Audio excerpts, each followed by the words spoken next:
こんにちは、斉藤直樹です。今日も気まぐれ添削やっていきたいと思います。すごくね、光が美しいイラストですよね。サバランさんの作品でタイトルは憩い。この作品はヴァンパイア少女が夕焼けに時間を渡るためタバコを吸うした。はじめまして、斉藤直樹先生。少女の手がうまく描けない。まだ初心者ですから、自分の長所も短所もわからない。まだ日本語を勉強中。画力上達のアドバイスが知りたい。ということで、サバランさん、添削のご応募ありがとうございます。それとね、最初にお伝えしたいのは、サバランさん、日本語を勉強してくれてありがとうございます。どこのね、言語圏の人かにもよるかもしれませんが、結構ね、日本語って他の言語と比べて、語順とか文法も違いますし、そもそもね、ひらがな、カタカナ、漢字ってね、覚える文字自体が多いので、これね、海外の人にしたら、ものすごく難しい言語かと思いますが、その面倒なね、言語をあえて勉強してくれているということで、僕としてはね、それだけで本当に嬉しいです。ありがとうございます。でですね、作品についてですが、とても柔らかな光、柔らかいトーンで描かれていて、全体的な雰囲気はとても良いなと思いました。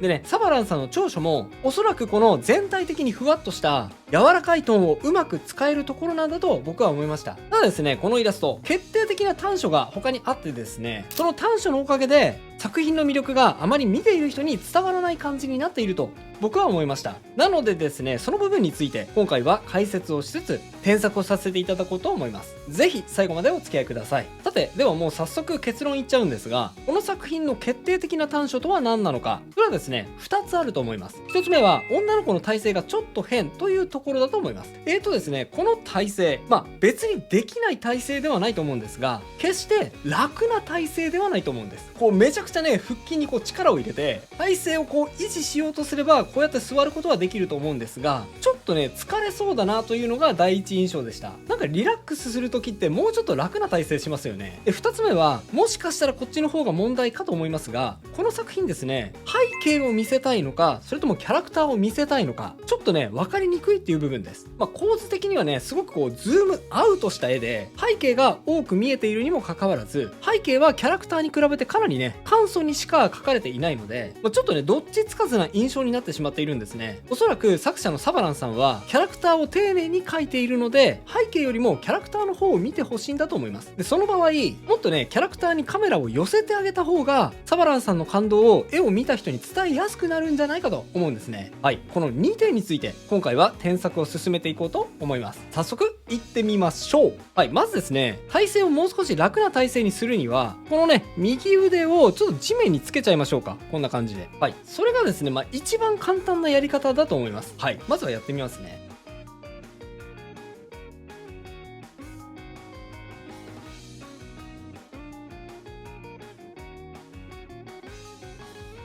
はい、こんな感じ。もしかしたらね、椅子の背もたれに体重を預けて、楽な体勢を作ろうとしていたのかもしれませんが、意外とですね、これ結構難しいんですね。体を奥の方に結構立体的に倒したり、それによってソファーの背もたれも変形しなきゃいけませんし、結構ね、考えることがものすごく増えるんですね。なので、簡単な解決方法としては、もうね、片手でね、自分の体勢を支えちゃうっていうのが一番簡単なので、今回はこの方法で体勢を整えていってみたいと思います。椅子の背もたれにね、もたれかかるパターンやりたい場合には、ぜひね自分でソファーにもたれかかった写真を撮ってみて、体勢がどうなったら自然なのか、ソファーがどのように変形するのかやってみてください。さて、片腕を地面につけたので、肩周りの傾きもねちょっと直してみましょう。こうです。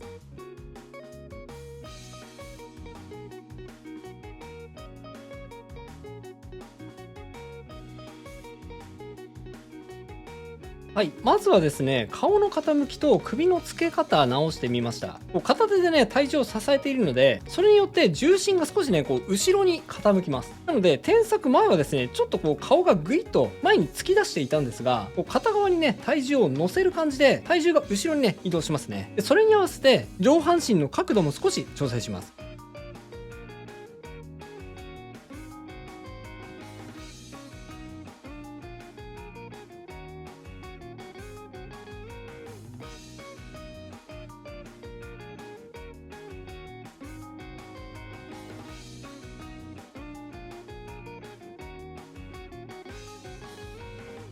はい、こんな感じ。ここ若干ですけどね、後ろに手をついているので、上半身も若干後ろに倒れる感じになります。でですね、足、ね、ソファーの肘掛けに足を乗っけていると思うんですが、今回ね、全体のバランスを考えて、足ですね、ちょっとこう体に引き寄せたいと思います。というのは、今回画面がね、こう縦長構図なんですが、キャラクターにフォーカスするためには、もうちょっとね、こうキャラクターを大きくする必要があるんですね。でもね、そうすると、これ単純にですね、やってみるとわかると思うんですが、ほら、足のね、先っぽがちょっと切れちゃうんですね。こうやって足を伸ばし気味でキャラクターにフォーカスしたい場合には、斜め構図、もしくは横長の画面で描いていく必要があると思います。ただね、今回は縦長の画面のまま使いたいので、足の方をね、こう縮めて、画面にきちっと収まるように調整する感じですね。はい、やってみます。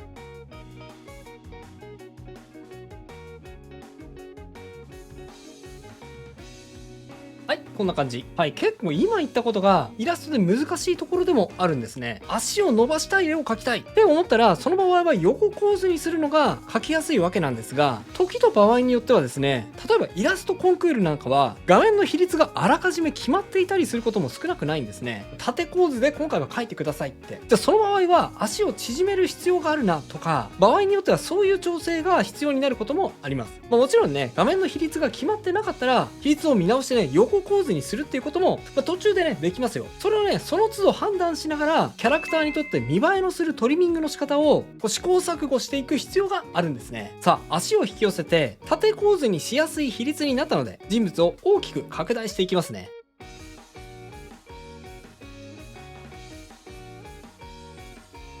はい、こんな感じ。はい、まだね、背景は拡大してないので、ちょっとね、背景に比べてすごい巨大な人間になってしまいましたが、ここはね、後で直します。少なくともキャラクターにフォーカスして、背景じゃなくキャラクターの魅力を伝えたい場合には、このぐらいね、キャラクターを大きく配置してあげた方が良いと思います。もちろんね、元のままのズームアウトした絵作りもあると思いますが、その場合には背景がメインになりますので、背景の書き込みとか、物の配置にこだわる必要が出てきます。ただね、僕から見るに、サバランさんの今回の絵からは、特にね、背景を描きたいっていう強い希望、強い熱意は伝わってきませんでしたので、キャラクターが描きたいんだなと思ってキャラクターを拡大してみました。さて、もう一点、奥側のこのキセルを持っている手もね、結構こうきつめな体勢をとっていると思うので、もうちょっと体に引き寄せて楽な体勢をとってあげましょう。こうです。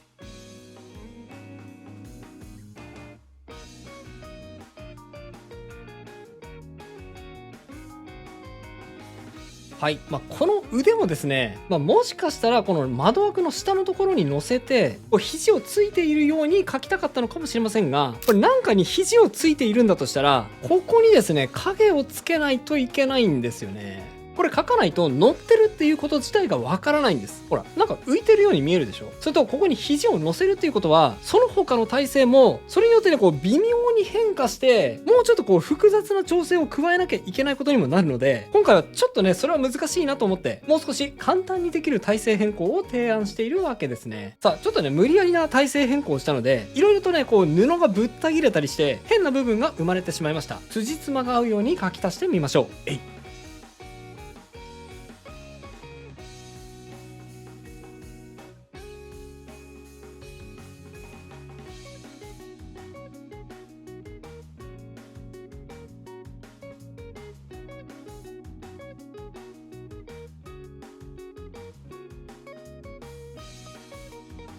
はい、こんな感じ。あとですね、この頭のリボンですね。このリボンはここにポチッと髪飾りみたいについているんでしょうかね。なんとなく唐突な感じにも見えなくもないので、頭にこう巻いている部分も描いてあげても、もしかしたら自然な感じに見えるかもしれないので、やってみましょうか。よっと。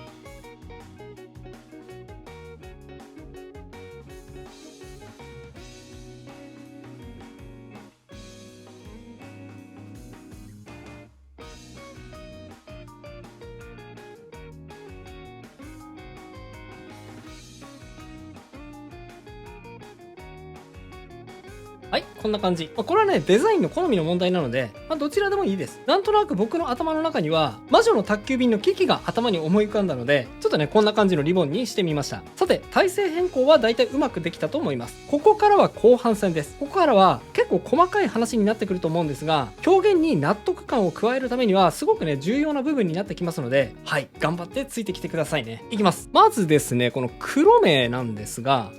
今の状況ってどっちかというとこの子はリラックスしている状況だと思うんですね。ただなんとなくこう目を見てみると目に力が入っていて、あまりねこうリラックスしているように見えないように思いました。その原因は何なのかというと、おそらくですねこの瞳孔が結構強調されているからだと思います。この目の中の黒い玉ですね、これが強調されているとどちらかというと緊張感というか、なんかびっくりするようなものを見てしまって、で驚いていたり、あとは敵を見据えていたり、そういうニュアンスが強調されてしまうんです。この場合には状況がねちょっと違うと思いますので、こうしてみてもいいかもしれません。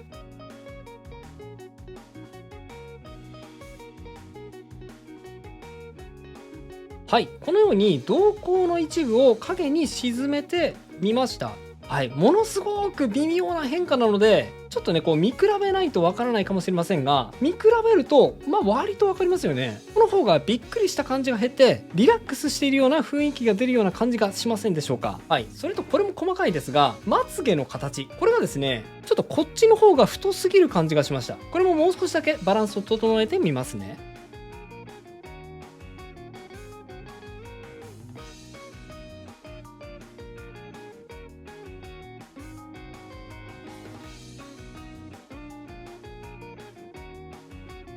はい、こんな感じ。あとね眉毛なんですが、眉毛は目と逆にちょっとねこっち側が長く見えますね。ちょっとちぐはぐな印象になってしまっているので、これをね整えてみましょう。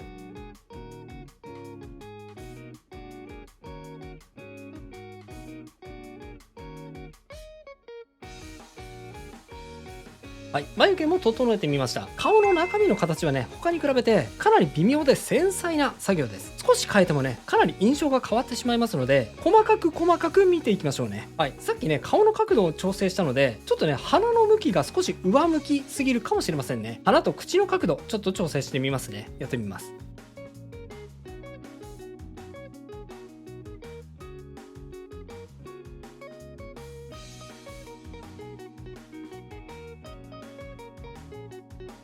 はい、いい感じだと思います。顔の調整はこのぐらいで大丈夫でしょう。あんまりね、調整しすぎると僕の絵っぽくなっちゃうのでね、結構ね、仕上げ切らずに最低限の作業にとどめるようにしています。あくまでね、これは添削なので、仕上げるのは作者さんの仕事です。できればね、添削を受けて満足するのではなく、これを受けてね、じゃあ実際にどう仕上げてみるのか、自分自身で最後までやってみると、ぐぐっとレベルアップできると思います。さあ、最後の仕上げ。背景のね、辻褄が合ってませんね。はい、今回は背景がメインじゃないので、そんなに細かいことは言いませんが、いくつかポイントを押さえていただけると、もう少しね、説得力を増すことができると思います。まずは窓枠を拡大します。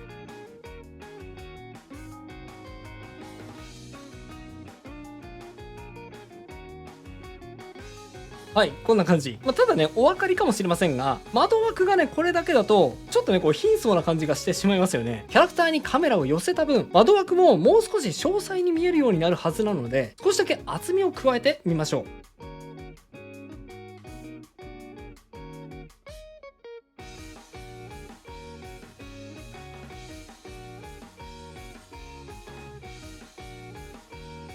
はい、こんな感じ。あとはキャラクターが座っている地面も今の拡大に合わせて拡大してみましょう。やってみます。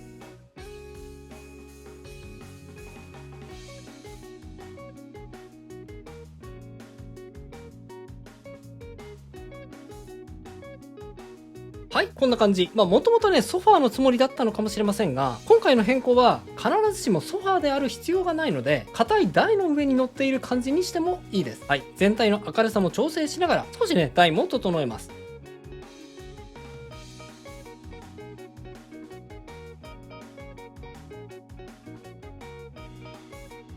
はい、こんな感じ。この女の子はヴァンパイアということで、日に当たると多分あんまり良くないことになるんだと思います。ただね、作者さんのコメントでは、タバコを吸うことによって何かそのデメリットを軽減できるのかもしれません。ちょっとね、ごめんなさい。その部分の文章を僕はあまりね、うまく読み取ることができなかったんですが、もしかしたらこの絵の状況は朝で、タバコを吸うと夕焼けの時間まで、つまり夕暮れまでタイムワープできて、日に当たるのを避けることができるのか、それともそれ以外の意味なのか、ちょっとね、そこは分かんなかったんですが、ただどちらにしろヴァンパイアである彼女は少しねこう暗がりにいた方が雰囲気が出るように思いましたので、少しだけね室内を暗く調整してみました。あとね、窓が大きいので、すごく簡単にでいいので、ちょっとね、窓の外も簡単に描写しておいた方が、さらにね、雰囲気が出ると思います。やってみます。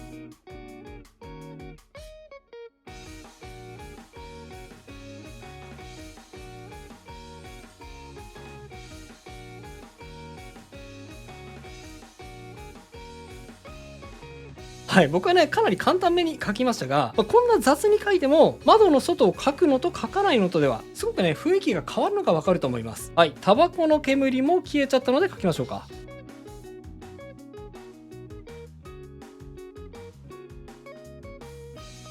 はい、こんな感じ。最後に部屋の中が暗いので、キャラクターもね、もう少しだけ暗く調整してみましょう。やってみます。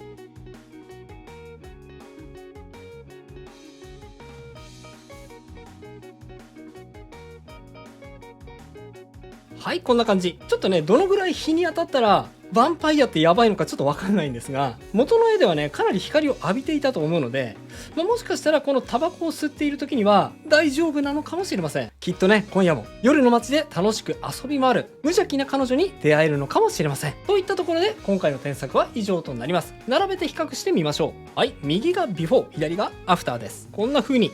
変化しました。いかがでしょうか？かなりね、キャラクターにフォーカスされて、キャラクター中心だけど背景も見えるような、そういうイラストに変化したのがお分かりいただけると思います。はい、ということで今回は体勢を自然に変更する方法を紹介しつつ、キャラクターにフォーカスするにはどうすればいいのか解説を加えながら添削してみました。いかがだったでしょうか？また今回は構図やポージング両方をね、同時に解説してきたんですが、そもそもポーズと構図をごっちゃにしてしまうから、ちょっとね、画面作りがうまくいかずに今回のような失敗をしてしまう人も少なくありません。あ、自分もそうかもって思っても大丈夫です。こちらの動画をご覧ください。キャラクターがうまく描けない理由は、ポーズと構図の違いを理解していないからです。はい、この動画では構図とポージングの違いを解説しつつ、どのように絵作りすれば見栄えがする絵にすることができるのか解説をしています。興味があればこちらも合わせてチェックしてみてくださいね。それでは最後にあのコーナー、気まぐれあっち向いてほいのコーナーです。僕にあっち向いてほいを仕掛けてみてくださいね。いきますよ。準備はいいですか？